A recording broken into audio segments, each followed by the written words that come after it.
कवना दिशा में जान रहेले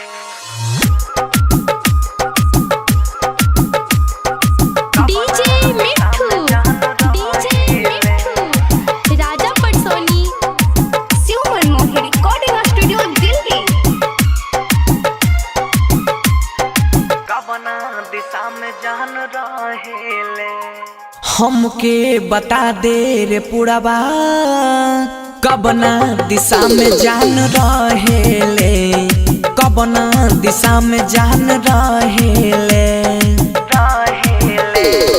हमके बता दे रे पुरवा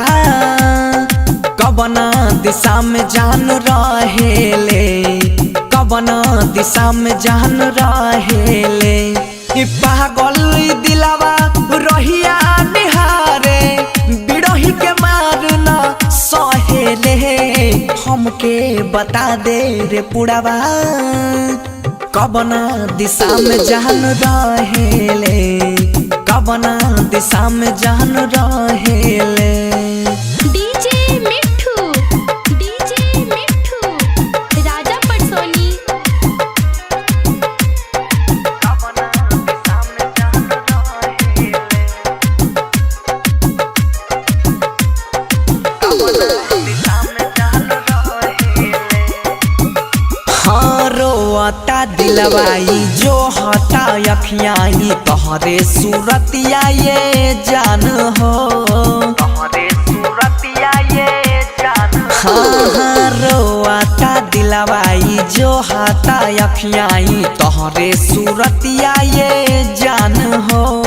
निक नहीं लागे ओकरा बिना कुछ हूँ अख से आंसू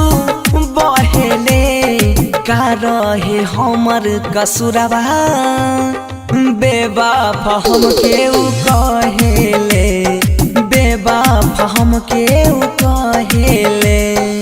डीजे मिठू राजा पटसोनी कवना दिशा में जान रहेले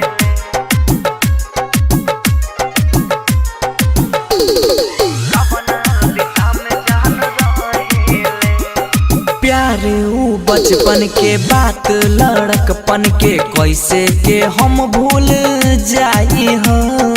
कैसे के हम भूल जाई हो प्यार उ बचपन के बात लड़कपन के कैसे के हम भूल जाई हो